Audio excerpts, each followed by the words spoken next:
Today we are going to discuss a new topic under revision session, responsibility centers and transfer pricing.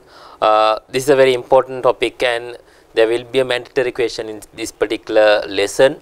Therefore, responsibility centers and transfer pricing, simply we are divided into two sections. It is transfer pricing and divisional performance evaluation. That's why responsibility centers come into the picture. Under responsibility centers, we are discussing about divisionalization and decentralization concept and how to measure the divisional performance we will discuss under responsibility centers. Then when internal goods transfers exist, internal purchasing and internal sales, then we have to apply transfer pricing. Therefore, we have to determine what is the optimal transfer pricing range, maximum and minimum transfer price. Therefore, and we have discussed about how to make due to this transfer pricing, how divisional managers make suboptimal decision which might dilute overall company profitability. Okay, therefore I will start this session as usual in the question and answer basis, then we can get an understanding about divisional performance or responsibility centers and transfer pricing. Okay, we'll start with question number 1. Okay, it asks about explain divisionalization and decentralization. Okay, we'll take the first concept called divisionalization. The divisionalization mean in a large scale organization, these organizational operations will split into divisions, like based on the functions, based on product or services. Therefore, it will be more easy to monitor or track their performance. Therefore, divisionalization mean the large scale organization split their operation into a logical manner. That is called divisionalization. It might be based on functional basis like finance, operations, production, marketing, sales, like they can split into operation. On the other hand, based on product or service, different product separate profitability or different tracking will be there. Therefore, that is called divisionalization. Remember, the purpose of divisionalization is to monitor their activities and control their activities and streamline the operation. On the other hand, we have discussed with the divisionalization together with decentralization. The purpose of the meaning of decentralization mean you are going to delegate the authority to make your own decision. Therefore, divisionalization and decentralization together, if we consider it, divisionalization facilitate for decentralization. If you split the operation, you will appoint divisional managers. Then you will delegate the authority to make their own decision. Therefore, they are responsible for their own decisions. That is called responsibility accounting come into the picture based on that particular scenario. Okay. Therefore, when we are allocating division, when we are segregating division or when we are divisionalize the operation, split the operation, then divisional managers has a responsibility to make their own decision and take their responsibilities. Therefore, divisionalization facilitates to decentralization. That is the explanation about divisionalization and decentralization. When you split the operation, as I mentioned earlier, there will be a problem. One division, there might be some internal goods transfer, that means purchases and sales. Therefore, some issues we need to determine at which price we need to transfer the product. Under that situation, the transfer pricing issue will come. Therefore, divisionalization facilitate to facilitate or delegate the authority, and the decision making speed will be high with compared to the centralized operation. Clear? That is the main explanation about divisionalization and decentralization. Okay, we'll move to question number 2. State the benefits of divisionalization. We analyze what are the benefits of divisionalization or decentralization. Number 1, divisionalization can improve the quality of decisions. What it means? If you delegate the authority or divisionalize, the divisional managers know about the ground level situation. Bottom level managers aware about what's going on current business environment, or down level at the operation level, what is the current situation. They are well aware about that. Therefore, more rational decision can be made. Therefore, they can, based on customer behavior, because they are the people who are directly deal with customers, the bottom layer. Therefore, if we have divisionalized, or if we delegate, segregate the decision making power or decentralization, divisional managers will able to make more rational decisions. Decision should be taken more quickly, since there are no hierarchy. If the managers being given the authority to make their own decisions, the decision can be taken without significant delay. Immediate decisions can be taken, because in the current business environment is rapidly changing. If business environment is rapidly changing, we have to make quick decisions. Therefore, if we have a centralized operation, it will take a long, there's a long hierarchy, then it will take long time to make a decision. Then when you make the decision in a centralized operation, the decision may not be valid at that time. Therefore, you have to make quick decisions. Therefore, decentralization or divisionalization will facilitate to make quick decisions. Third one, the authority to act to improve performance should motivate divisional managers. It is very clear that if you delegate the authority, all the people like to take the responsibility.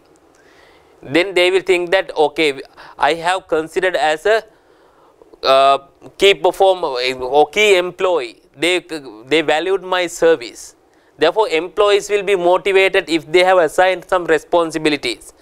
Therefore, if they have an authority to make their own decision without influencing, without the top management influence, then they will motivate to achieve or commit to their decision, because if they have taken a decision, they are responsible.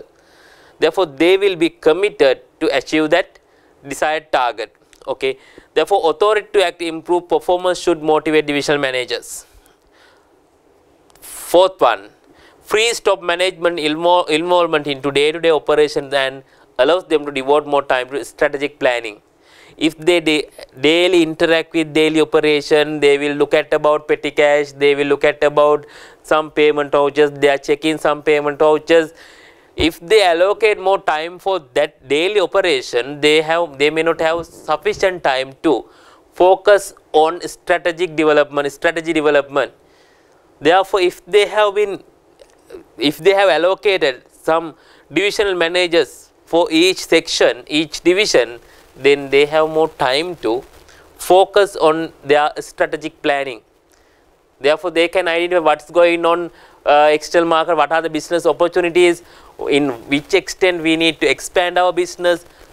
They will have a sufficient time to evaluate or think about future business opportunities, and they can come up with good strategic plan, since they have more time to think about the future growth of the company.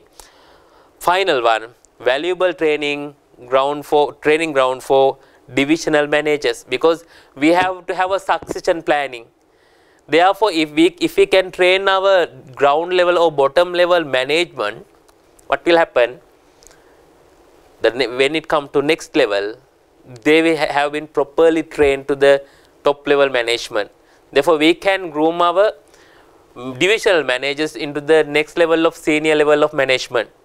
Therefore, you can train, if we divisionalize, then we can train the divisional managers to the next level of management. Those are the main benefits of divisionalization. Okay. Now, first we have discussed about what are the difference between divisionalization and decentralization. Thereafter, we have discussed benefit of divisionalization. Okay, we'll move to third question. When we have divisionalized in our operation, we can identify 4 types of responsibility centers. Look at question number 3. It says, what are the 4 types of responsibility centers and their performance measures? 4 types. Number 1, cost center. Number 2, revenue center.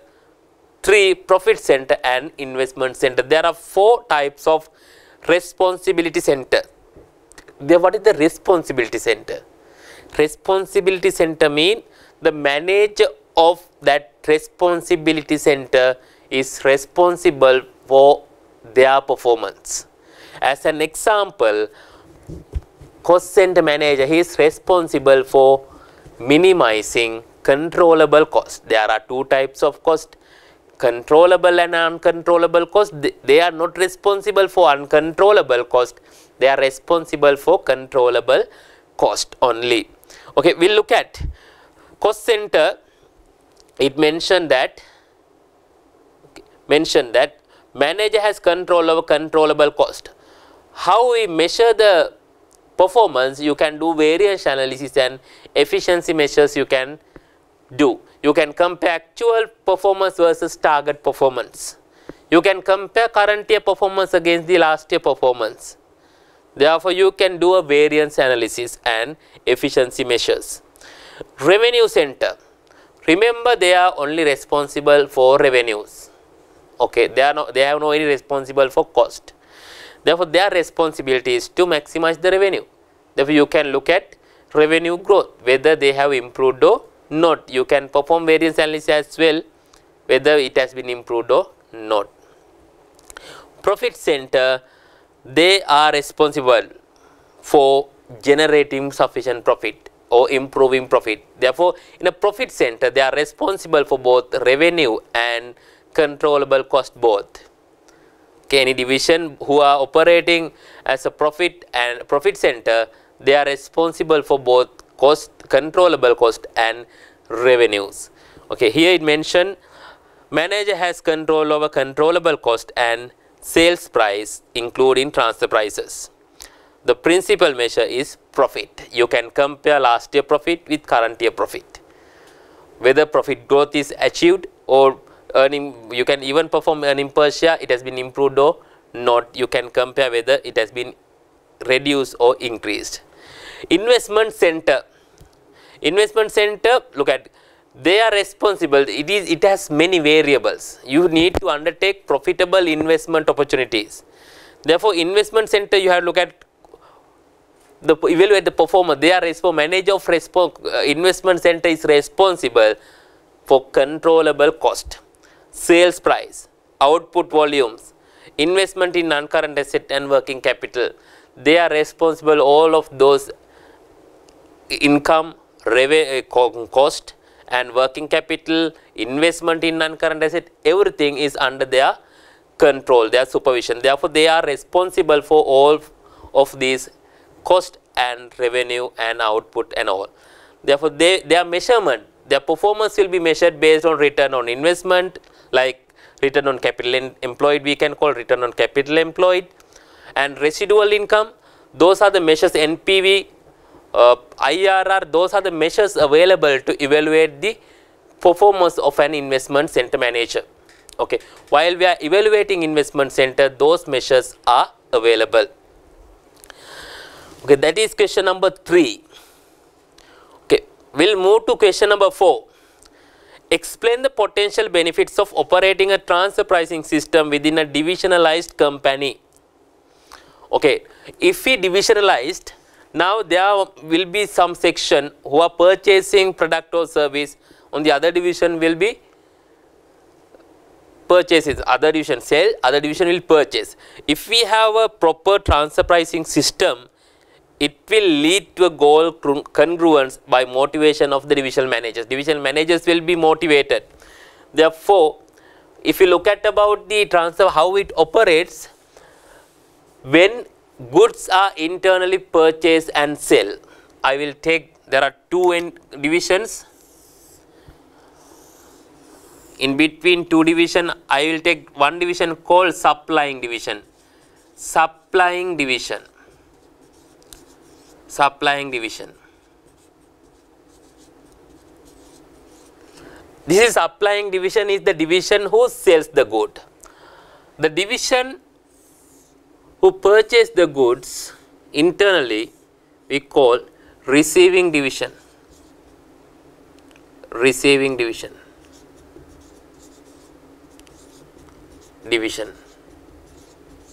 supplying division will sell, receiving division will purchase it. Okay, sell. When we are selling goods internally, we need to determine at which price. At which price?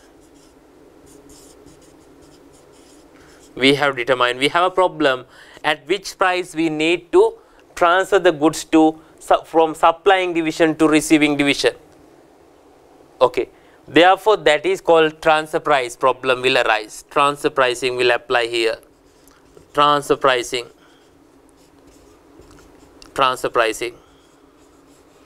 Then you have determined optimal transfer pricing range.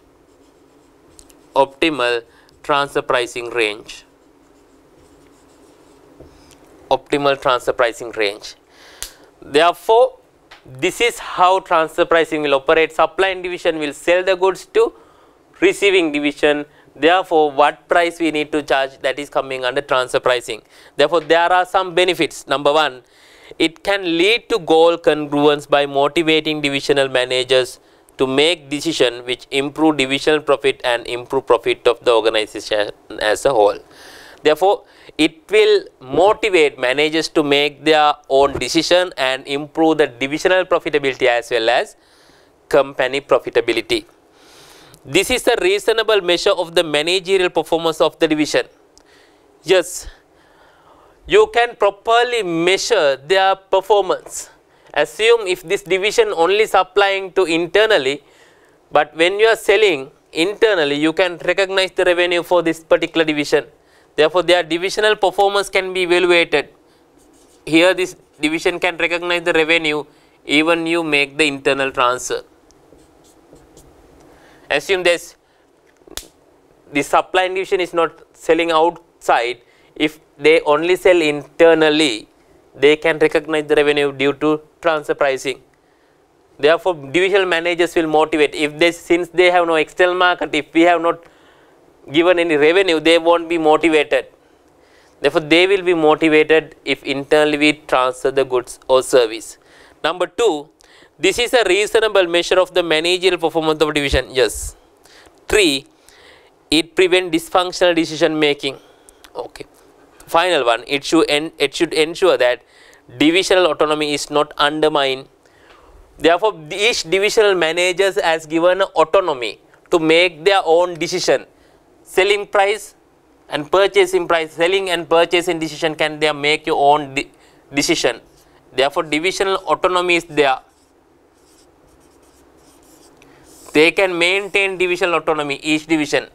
They can decide which price they are going to sell. They can decide at which price they are going to purchase. Whether it internally purchased or whether it is externally to be purchased. They have their own decision to make, they have their own authority to make their own decision. That is, therefore, divisional autonomy also will be empowered. Those are the benefits of transfer pricing. Okay. Question number 5. Explain optimal transfer pricing to avoid suboptimal decisions. Okay, first I will explain what is the meaning of suboptimal decision. Okay.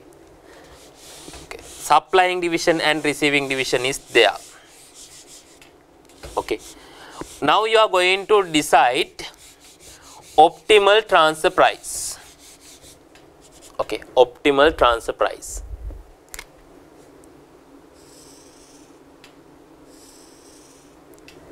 Optimal transfer price. Assume this supplying division doesn't have any external market. Okay, doesn't have any external market. Then they have variable cost. I will take 100. Fixed cost is 50. Profit, you will add another profit of 50. Then you have determined your transfer price as 200. You have determined your transfer price as 200. Therefore, you will sell each unit at 200. Okay. This is the price you have transferred internally. Remember, manager of receiving division has an option to purchase externally. This external supplier has offered each at 150 rupees. 150 rupees. Now he want to generate a profit. He want to sell at 200. But remember, this the manager of receiving division, their objective is to minimize the purchasing cost, minimize the cost. Therefore, manager of receiving division will decide to purchase external supplier instead of purchasing internally. Okay, manager of receiving division act on their best interest. Under this situation, both division are representing company. If you look at about the company perspective,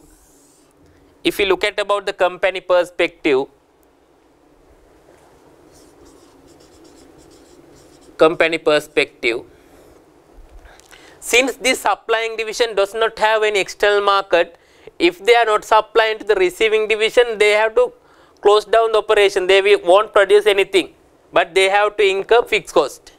It cannot be eliminated.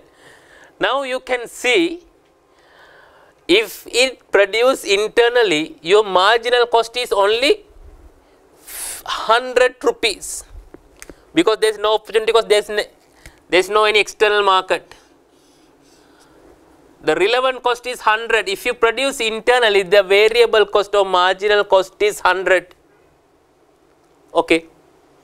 But if you decide to purchase externally at 150, the company cost per unit will be 150, marginal cost. Each unit you purchase externally, you have to pay 150. If you produce internally, your marginal cost is only 100. Okay. Now, if the manager of receiving division decide to purchase externally,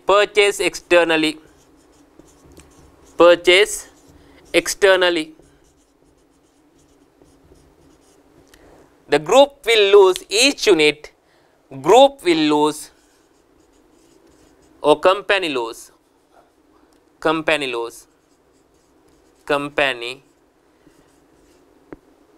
revenue, or sorry, cost, additional incremental cost of 50 units each. Each unit they have to incur additional cost of 50 rupees instead of manufacturing internally. This is called suboptimal decision. Therefore, suboptimal decision means the divisional managers will act on their best interest, not only the overall company interest. Therefore, they have an independence to make their own purchasing and selling decisions. But the given decision may not be the best interest of the company. That is called suboptimal decisions. Under this kind of situation, you have determined optimal transfer price. Okay, you have determined optimal transfer price. Okay, optimal transfer price. When there is no external demand, okay, there is no external demand. Therefore, if there is no external demand, the only cost you have to consider is marginal cost. The minimum transfer price, minimum external supplier price, minimum transfer price is the marginal cost. Minimum transfer price is the marginal cost. Minimum transfer price is the marginal cost. Maximum is the external supplier price. Okay, max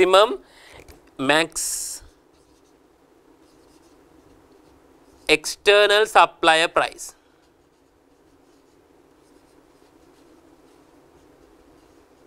External supply price. Any price in between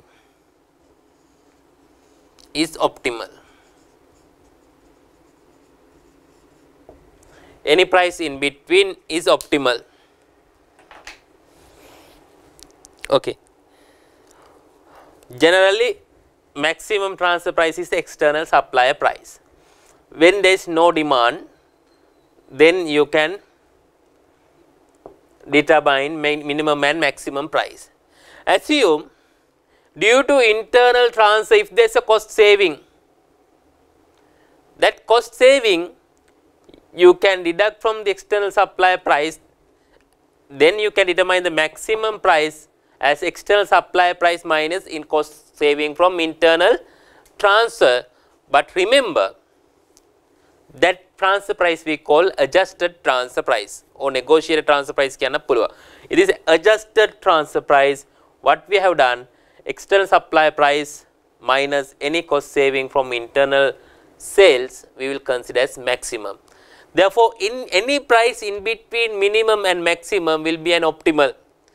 It will help to eliminate suboptimal decisions. Okay. Now assume this is if there is no demand for supplying division, but assume this division can sell externally this product as same price, sell externally at 200. Then when we are going to set minimum transfer price, minimum,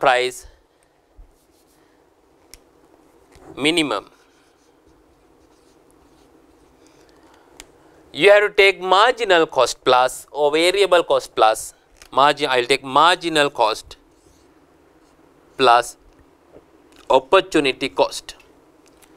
Okay. Here marginal cost assume 100, marginal cost is 100 plus opportunity cost.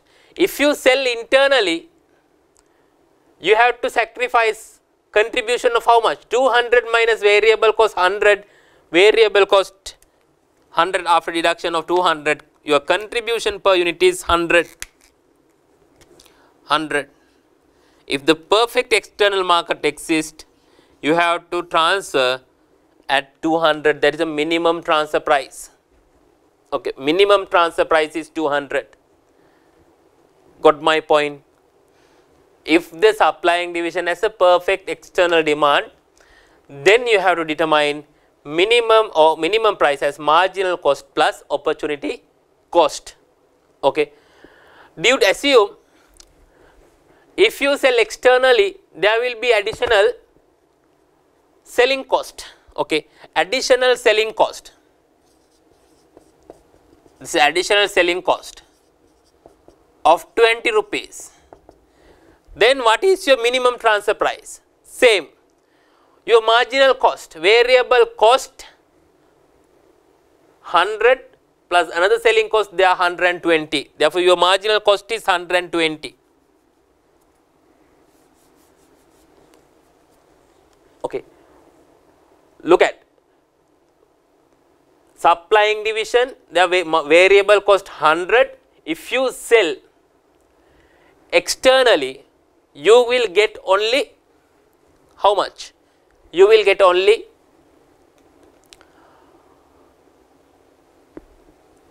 80 rupees as a contribution, not 100. Okay. Therefore, if you transfer internally, that selling cost can be saved. Okay, that selling cost you can save. If you save that selling cost, when you are determining the maximum selling price, any cost saving due to the internal transfer can be deducted. Okay. Therefore, when we are going to determine minimum transfer price also here, now you are paying 20 rupees. Now you are going to sell internally, you will eliminate this one. You have to cover your variable cost of production 100 plus opportunity cost is 80 rupees. Your minimum transfer at least you need to receive 180. Okay. Marginal cost, remember your variable cost of, if you transfer internally, your variable cost is 100. Then your contribution foregone is 80. If you sell internally, if you are not incurring any selling cost, you have to minimum transfer price should be 180. Okay, that's when coming. If there's any external additional cost there, you have to consider that as well. Variable cost of production 100, opportunity cost is 80. Therefore, minimum transfer price, when you are going to determine minimum transfer price, you have to determine variable cost plus or marginal cost plus opportunity cost of internal transfer. Okay, opportunity cost of internal transfer. Okay.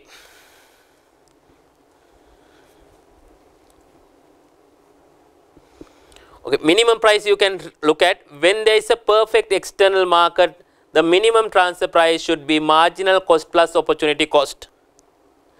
Then when there is no any external demand, the minimum transfer price should be marginal cost. Okay, that is the minimum transfer price, determination of minimum transfer price. Maximum transfer price, external supplier price or minimum transfer price which receiving division is willing to purchase if purchased externally. Okay, supplying division, what is the minimum transfer price they are willing to purchase at externally? That is the maximum transfer price. That's how we will able to determine minimum and maximum transfer price under the given situation. Okay. Adjusted market price, if there is any cost saving due to the internal transfer, receiving division might ask a price reduction price from the supplying division. Okay, price reduction from the supplying division. Therefore, if internally supply, assume there is a packaging cost. If you can eliminate the packaging cost, they will ask reduction in their supply price. Therefore, your maximum price will be 150 minus any saving, cost saving due to internal transfer you have to consider. Okay, that is coming under adjusted market price. That is question number 5. Okay, we will move to question number 6. That is related to transfer price, determination of transfer price.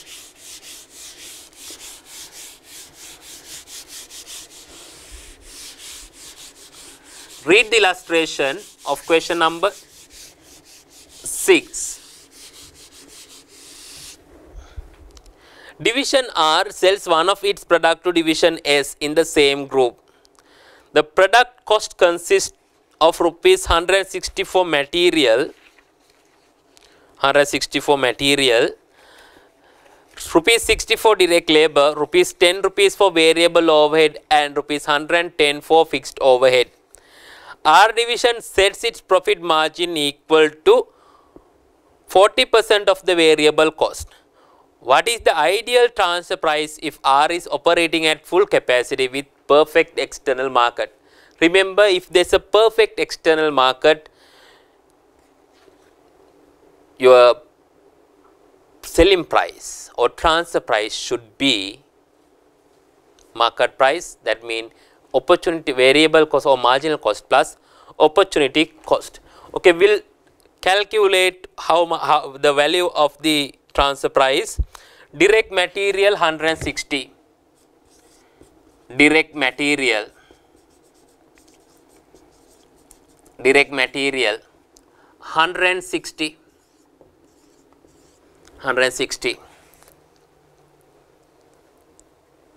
direct labor 60,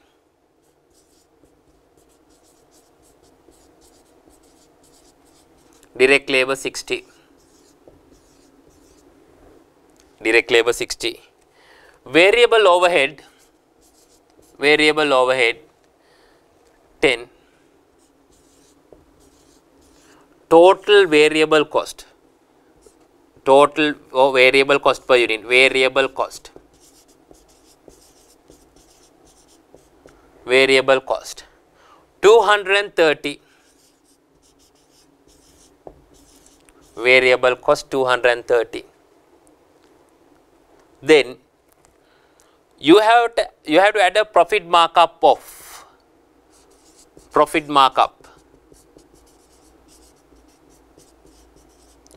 40% from variable cost. 40% of variable cost, it is 92.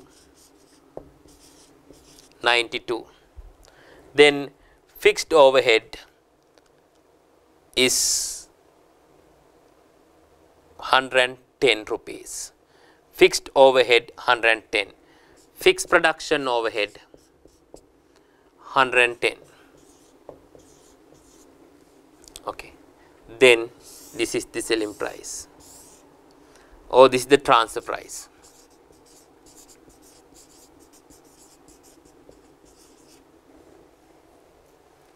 Your transfer price.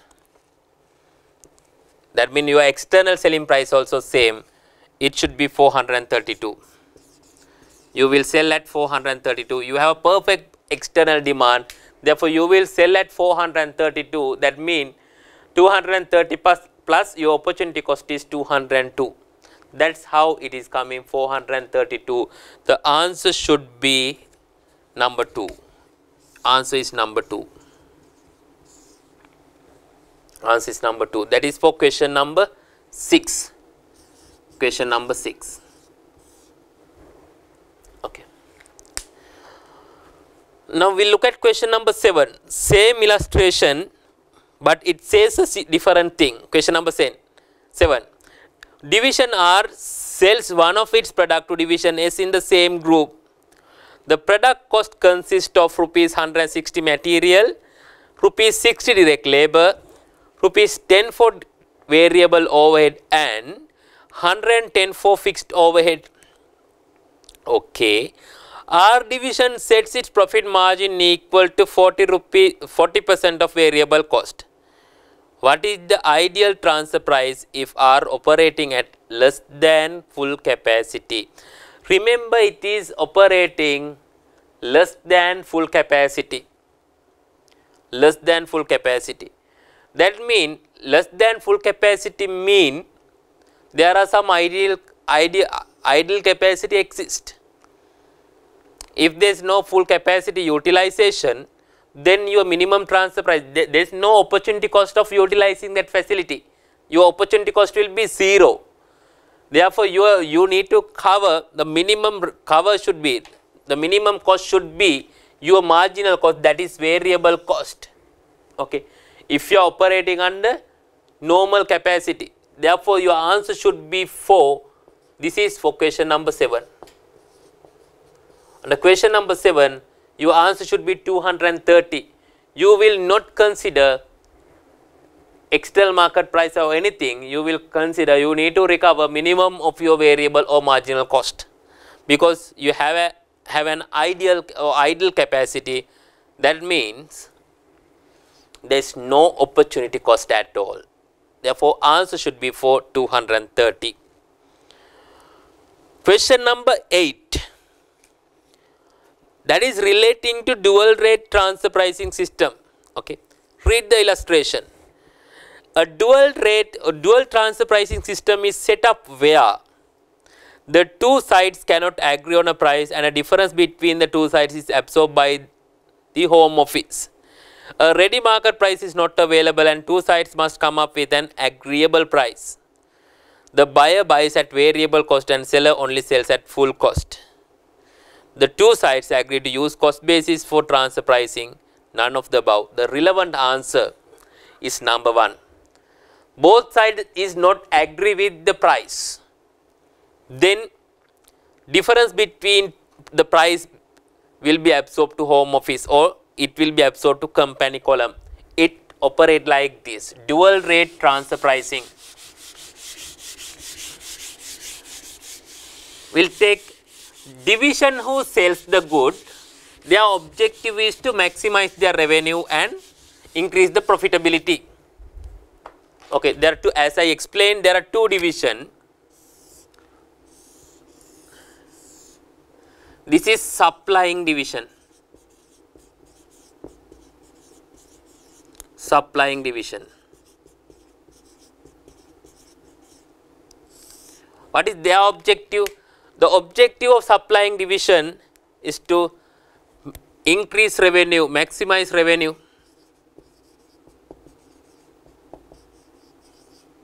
maximize revenue. Then they will charge market price.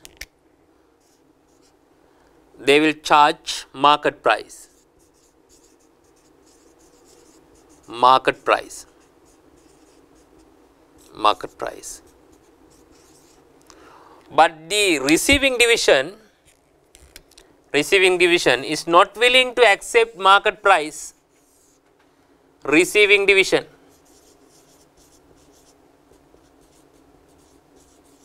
Receiving division. Receiving division. They are not willing to accept this price because the market price is not willing, because they are willing to accept lower price as much as possible. If they offer market price, sometime if the external supply price is lower than market price, then they will go for external. Then, but if you produce internally, the marginal cost is lower. Since they have added some profit margin here, the current price is higher than current price. That means current market price might be higher than external supplier price. Okay. Therefore, what they will do, the receiving division will say, okay, receiving division you are willing to accept at lower price. Therefore, they are trying to minimize purchase cost. Minimize purchase cost. Minimize purchase cost. How they are going to minimize purchase cost? They are trying to purchase lower price as possible for the improving their divisional profitability. Therefore, they will ask to charge marginal cost. Marginal cost is the purchase price. Marginal cost will be the purchase price. Purchase price. Purchase price. Marginal cost will be the purchase price. If this is the purchase price, what will happen? There will be a difference. Assume market price as 100. If the marginal cost as 80, there is a difference, mismatch. Then this difference will be absorbed in home office, or we can say it will be absorbed in the company column. This is called dual rate transfer pricing. Supplying division will recognize them at market price, at a higher price. Receiving division will recognize them at marginal cost. This is called dual rate transfer pricing. Okay, dual rate transfer pricing. Dual rate transfer pricing. Dual rate transfer pricing. Supplying division will recognize the revenue at market price. Receiving division will recognize the purchase at marginal cost. The difference we will adjust to the company column. Then we will call this type of pricing, transfer pricing as dual rate transfer pricing. The objective of dual rate transfer pricing is to eliminate suboptimal decision. Eliminate suboptimal decisions. Eliminate suboptimal decision. If you want to eliminate suboptimal decision, what you will do, you can apply dual rate transfer pricing. That is the answer of question 8. Question number 8 says, a dual transfer pricing system is set up where the two sides cannot agree on a price and a difference between the two sides is absorbed by the home office. That is the traditionally what will happen. This kind of arrangement will be there for dual rate transfer pricing.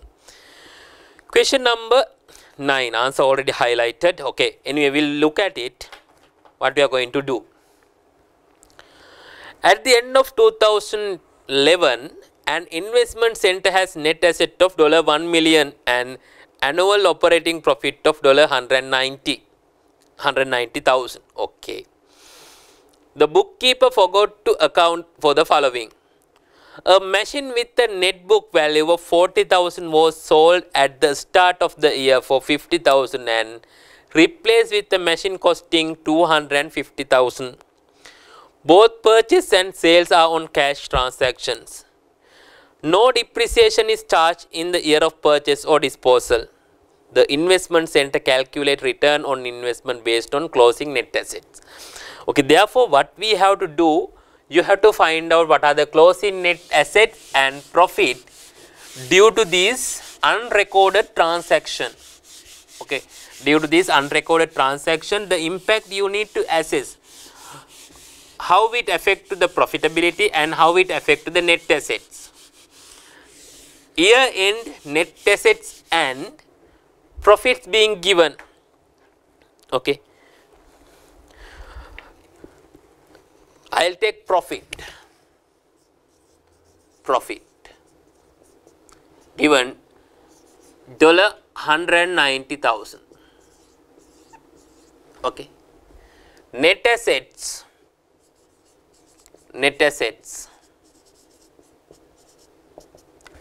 is given $1 million.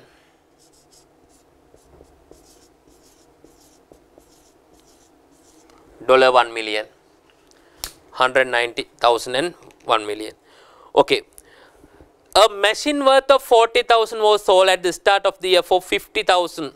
Okay, there was a machine which has a net book value of 40,000. It has disposed for a consideration of 50,000.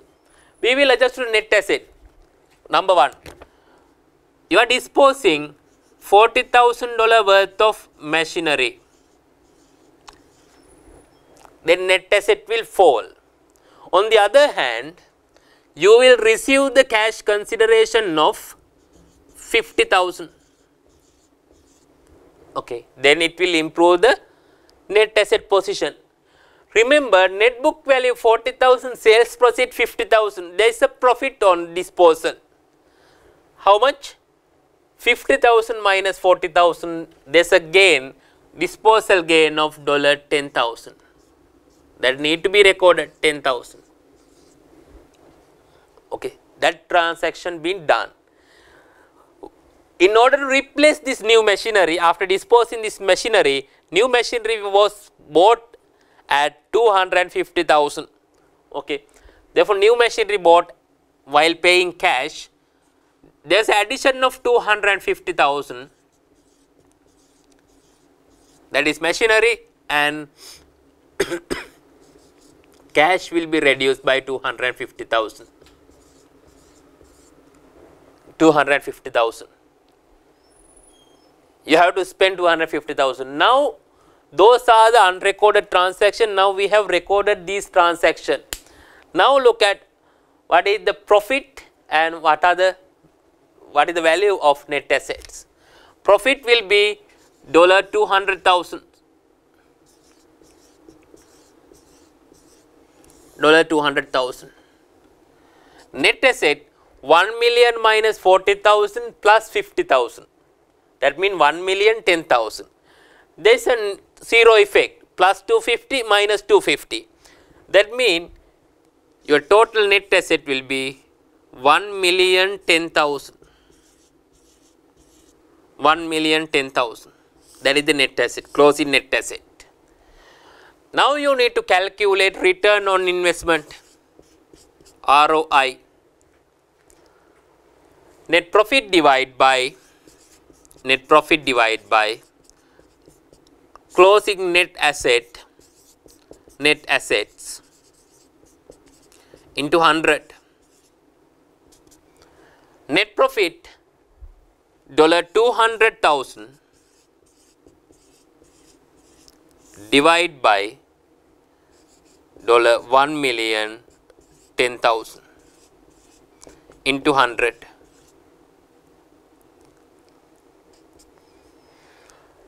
Therefore, you will get an answer approximately it will be 19.8%.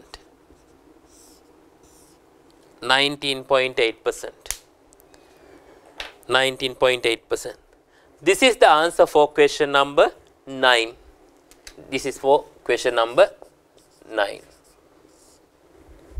Answer for question number 9.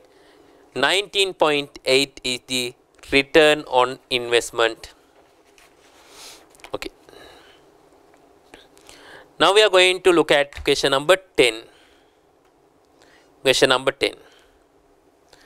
Look at it. A division is considering investing in capital equipment costing 2.7 million. The useful life of the equipment is expected to be 50 years. Okay, useful life 50 years. With no resale value at the end of the period. No resale value. The forecast return on investment is 15%. 15% per annum before depreciation. Okay, before depreciation, return on investment 15%. The cost of divisions, the division's cost of capital is 7%. What is the expected annual residual income of the initial investment? Okay, you have to calculate residual income. First, you have to calculate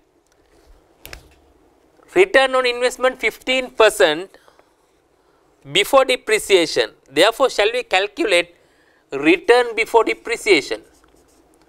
Return before or profit before depreciation.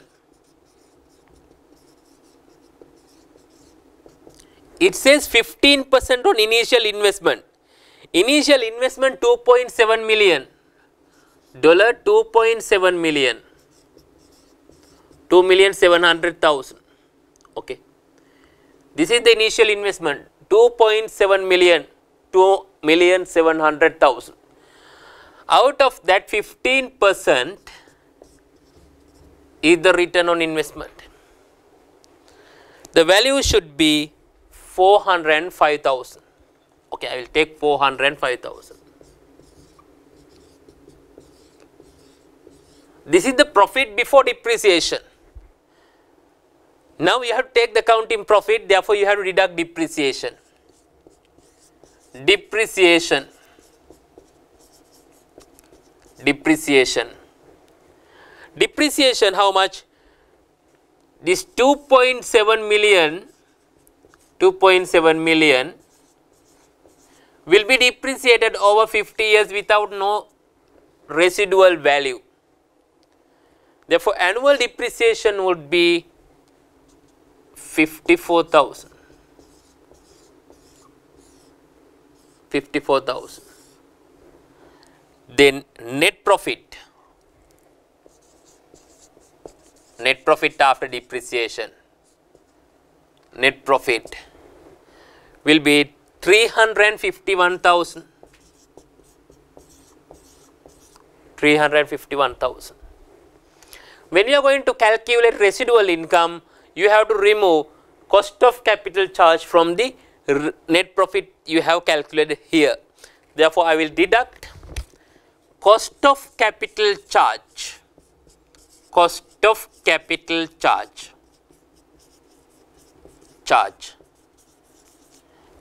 My investment is 2.7 million. 2,700,000. This is the investment into 7% cost of capital.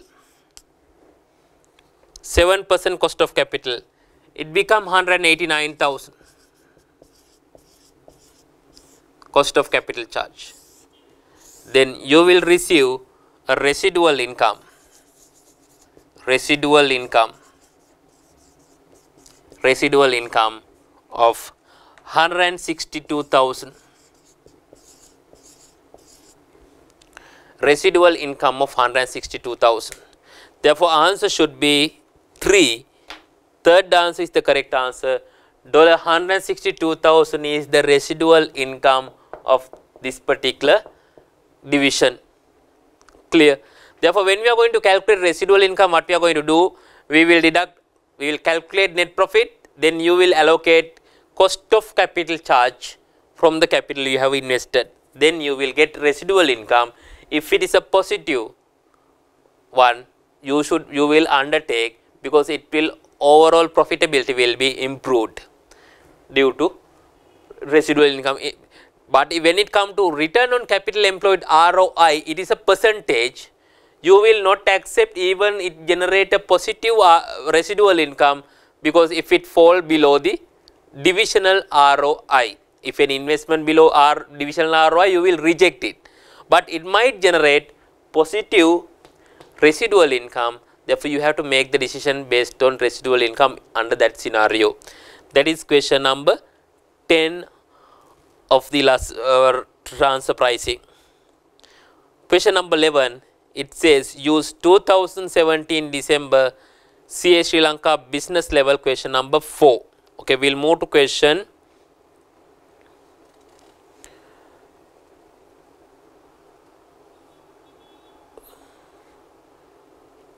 okay. Electronic Private Limited, we will read the illustration. There is a transfer pricing illustration. Electronics Private Limited has been assembling computers under brand name Excel in its computer assembly division. Therefore, CA mean not chartered accountant, it is computer assembly division.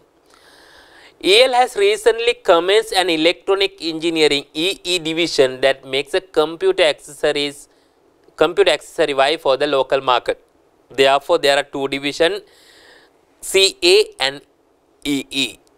The budget prepared for each division for the next quarter are given below for discussion and approval by the management. Look at the sales information. 2000 units of Excel at 75,000 each, 150 million. 8,000 units of Y at 12,500 each, 100 million of EE division. Variable cost also given 100 million for CA, 60 million for EE. Therefore, contribution is given 50 million for CA, 40 million for EE. Fixed cost 30 and 20. Both division will earn 20 million as net profit. That is the budget. Manager of CA division believes that he could increase the budgeted sales of Excel by an additional 500 units if he could reduce the budgeted selling price by 2,500. That is, the price reduction will apply to all units sold. That means currently you are selling 2,000 units. Now we are going to sell additional 500 units, then 2,500, but selling price should reduce up to 72,500 by 2,500 rupees. Okay. Currently, the EE division, one processor of type X is used to assemble a single Excel computer. Currently, the EE division does not produce the type of processor X needed by the CA division. At present, these processors are bought from outside supplier at 25,000 each. Okay. The management of EL has proposed that EE division makes and supplies the processor of X for the CA division at a price of 22,500 each, which will be its variable cost. Okay. However, every processor X made at the EE division for the CA division would result in loss of 1 unit of production or sale of the accessory Y due to the capacity constraint. We will look at what it asks to do. The management of EL would like to evaluate the two proposals together as one proposal, that is price reduction of Excel and manufacturing of processor X for CA by EE division. Discuss whether you would support the proposal of management of EL from the viewpoint of CA division, number 2 EE division, and the company EL with relevant calculations. 7 marks. The manager of EE division is of the view that CA division purchasing the processor X from an outside supplier at rupees 25,000 each is more beneficial to the company EL. Discuss with appropriate calculation the best course of action from EL's point of view if the company is keen in increasing sales by an additional 500 units. 3 marks. Okay, again look at the current arrangement. Currently, CA division sells 2,000 units and EE division sells 8,000 units externally. Its says that if EE division manufacture 2500 unit of processor X, they have to sacrifice 1 unit of component or compute equipment Y. Okay. We will look at the arrangement. This is CA. CA division. This is EE division.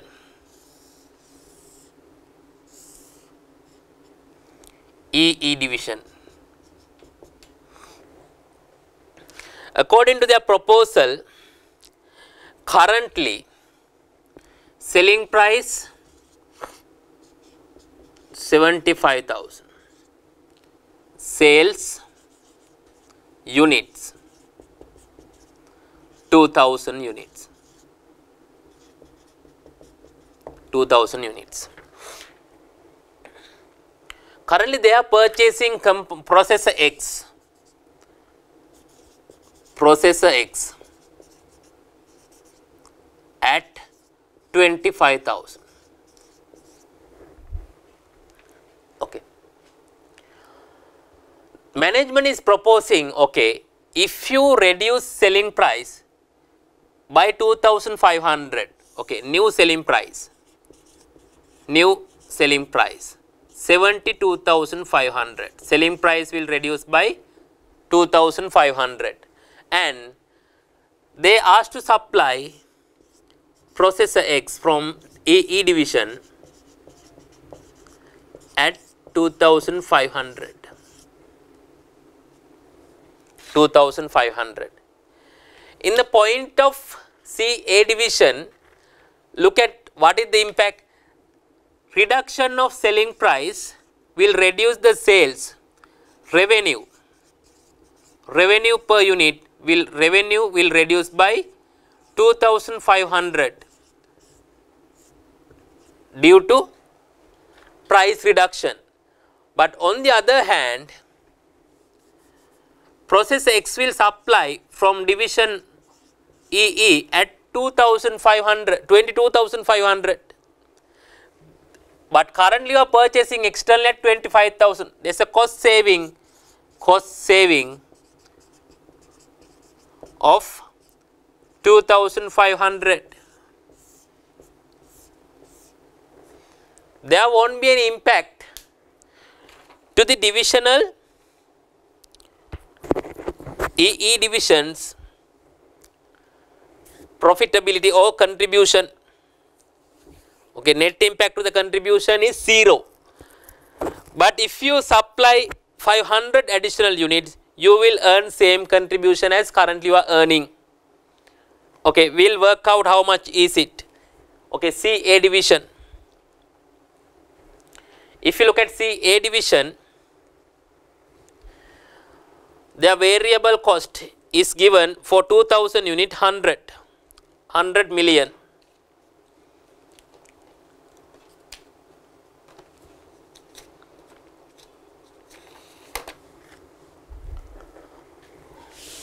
Okay, I will take CA division. What will be the impact?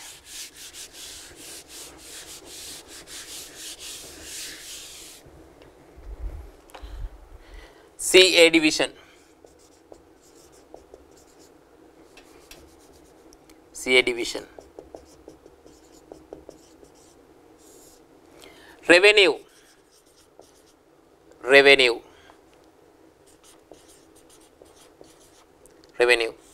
Now you are selling, due to, if you accept this new proposal, you will sell how many units? You will sell additional 500 units. Okay. Your revenue will be new selling price 72,500 into 2,500. Your revenue will be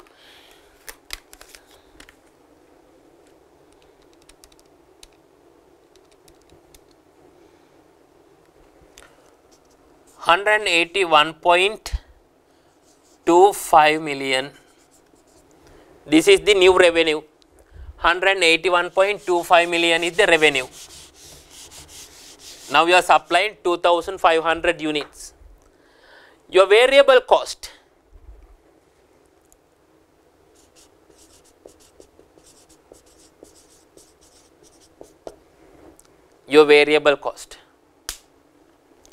what would be your variable cost? Currently your variable cost is 100 million.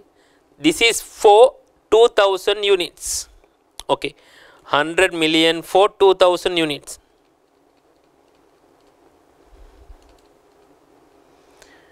Approximately it will be 50,000 per unit. Due to reduction in purchase price, your variable cost per unit will fall by 2500, then it becomes 47,500. Okay, variable cost 50,000 is the current variable cost. It will reduce by 2500 into 2500 units.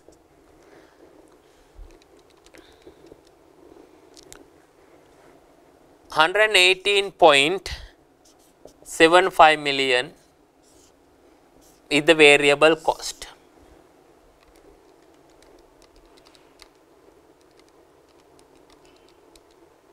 Okay, you will get 62.5 million. 62.5 million as the contribution. Contribution is 62.5 million. Fixed cost.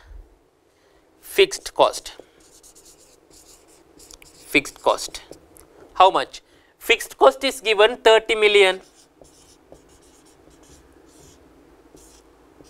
Ultimately your divisional profit, net profit is 32.5 million. What has happened? Currently you are earning 20 million as a profit. Now it has gone up by 32,500 million, by 12.5 million. Your net profit has gone up. CA division. Okay, because earlier generally it has given 2500 as a contribution per unit. If you receive additional 500 unit, then it will go up by additional 12.5 million. Your contribution or profit will goes up. That is the impact to CA division. What would be the impact to EE division? Okay, we will look at EE division. EE division. EE division. Remember, currently EE division sells 8,000 units of Y at 12,500 each. Okay. It says that variable cost of this particular units will be 22,500. You have to supply at variable cost. If you supply 500 additional units to CA division, you have to sacrifice current sales. You can't sell 8,000 units of Y because you have to supply 500 units to division or CA division. It says, look at the para. The management of EL has proposed that EE division make and supplies the processors X for the CA division at a price of 22,500 each, which will be its variable cost. However, every processor of X made at EE division for the CA division would result in loss of 1 unit of production or sale of accessory Y due to capacity constraint. Therefore, if you decide to supply 500 units internally, your external sales will reduce by 500 units. External sales Y, how much? Okay, external sales would be how much? External sales, earlier 8,000, now you have to sacrifice 500 units of production due to internal supply. Earlier selling price 12,500 each, 12,500. You have to take the revenue of EE division from external sales.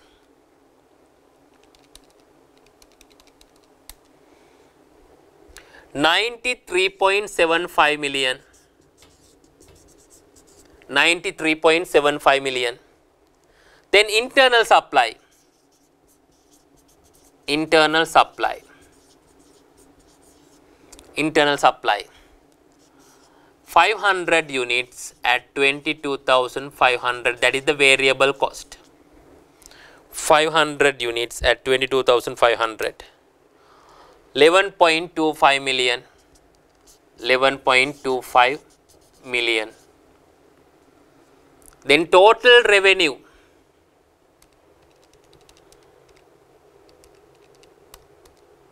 is 105 million is your total revenue.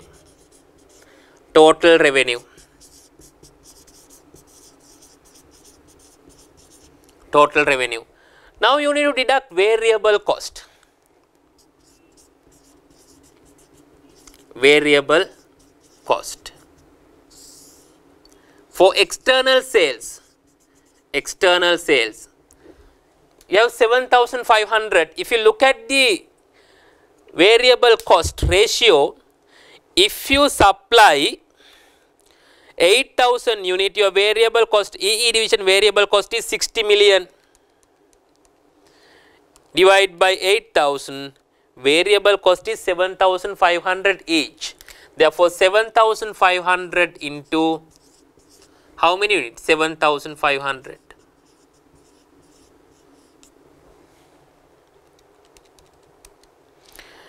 Answer will be 56.25 million.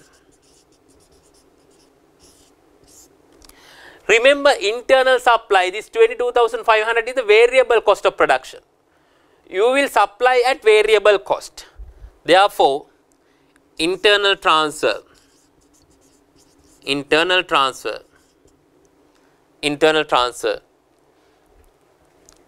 500 at 22,500. 11.25 million. Take how much? 105 million minus 6.25 minus 11.25. It will be 37.5 million. 37.5 million. Okay, 37.5 million. Contribution due to internal transfers.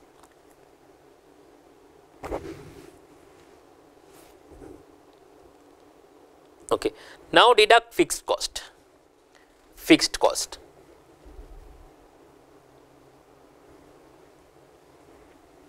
This is contribution. Contribution. Contribution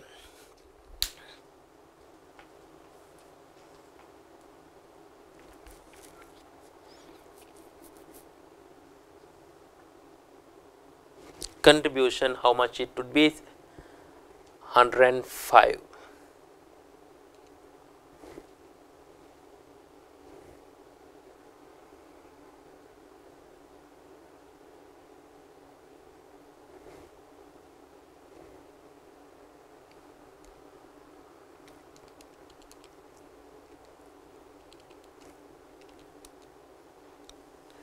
Fixed cost 20 million.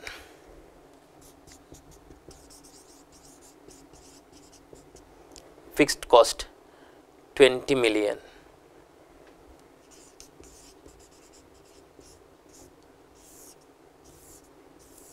Net profit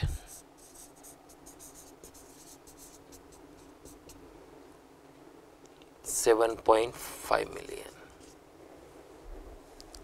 EE division, you will lose your contribution. You have lost your contribution not 7.1, it should be 17.5 million. Earlier it was net profit 20 million, now it is 17.5 million, your contribution has fallen. Okay.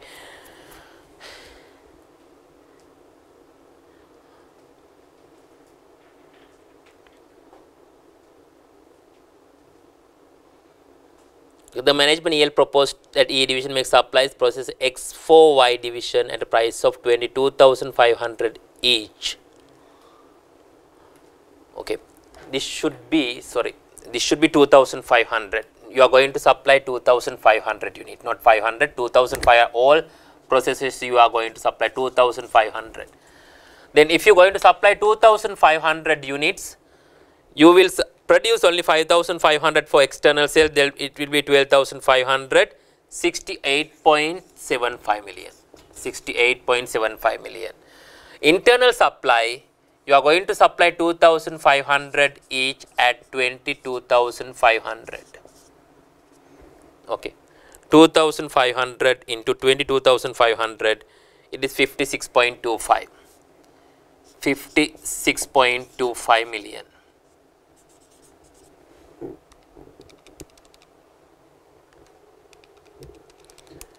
Altogether 125 million will be the revenue, because it says not only 500 unit, it says that all the processes, okay, every process X made at EE division would have to sacrifice 1 unit of production. Therefore, external variable cost 7,500 each, 7,500 into 5,500 units. Your variable cost for external sales 7,500 into 5,500, 41.25 million. Okay, you need to deduct. And internal sales 5,500 into 22,500. Answer will be 56.25 million. Then 125 minus 41.25 minus 56.25, this is 27.5 million is the contribution. After deduction of 20 million fixed cost, net profit is 7.5 million. What has happened? What has happened? The division, EE division profitability, earlier it was 20 million, now it is 7.5 million. Their divisional profitability has fallen 20 million to 7.5 million. If you take the total profitability of the company, 32.5 million plus 7.5 million, overall company profitability has not affected. It is same, but divisional profitability got affected. In the point of CA division, previous net profit 20 million. Previous net profit of EE division, previous net profit 20 million. Okay, now we will look at whether who will agree with this proposal. Anyway, CA division will agree. Why? Their profit goes up from 20 million to 32.5 million. Okay, it has improved. Therefore, this division will agree. They will agree. But EE division will not agree. Why? If EE division agree, their contribution will be 7.5 million. Therefore, this division will disagree with proposal. Disagree with proposal. In the overall company, there is no impact. 20 million plus 20 million, 40 million is the previous profit. New profit also 32.5 million plus 7.5 million, 40 million. Therefore, in company perspective, the profitability has not affected. Okay. Now, next one, it says that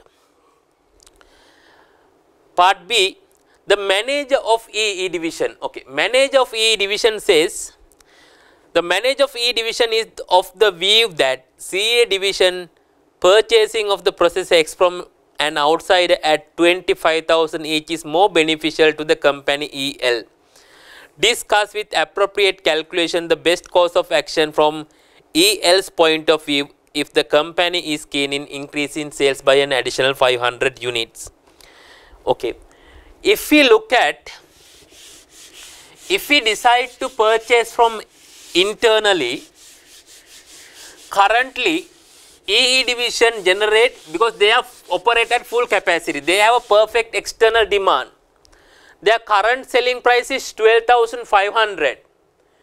Their variable cost only 7,500.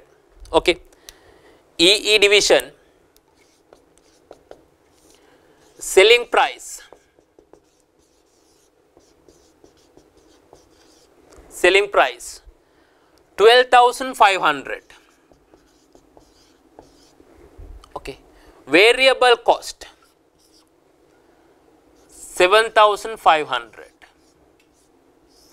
Contribution 5,000. Contribution.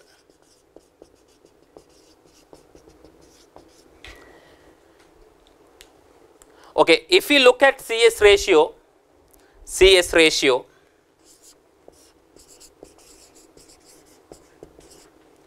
how much it would be? Contribution 5,000, selling price 12,500 as a percentage.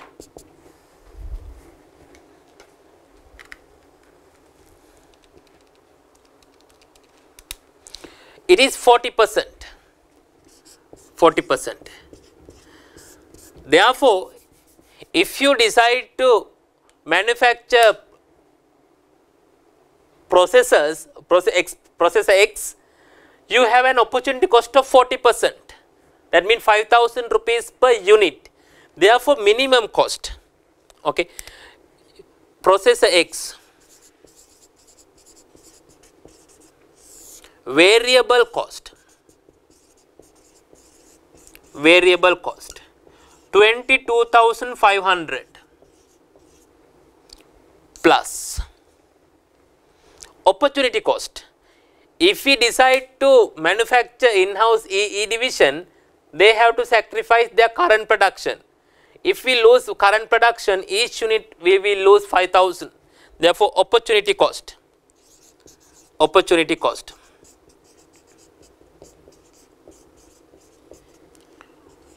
5,000. Then minimum transfer price should be 27,500. Minimum transfer price should be 27,500. But external supplier, external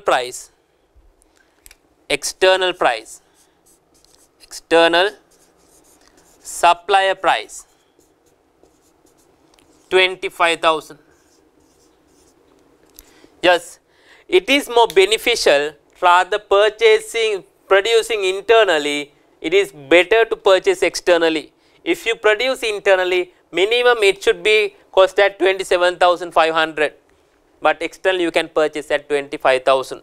Therefore, it is worthwhile to purchase externally. Therefore, you can agree with the statement made by the manager of EE division.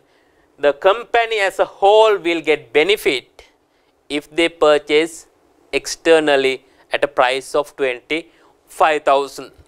Okay, that is the end of transfer pricing section. In the transfer pricing section, what we have discussed about what is the meaning of responsibility center accounting and divisionalization and decentralization. When we are going to evaluate optimum, minimum and maximum transfer price, we will decide it as a optimal transfer pricing range. When there is a perfect demand exists, the best transfer price is market price.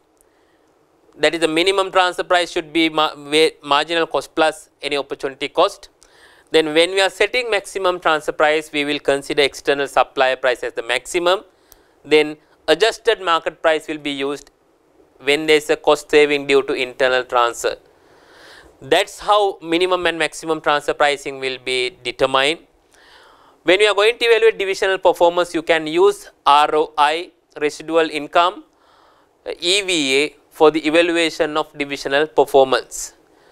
With compared to ROI, RI residual income is a good income measure is better than ROI, because if it generate a positive return after deducting cost of capital charge, you will undertake, otherwise you won't undertake.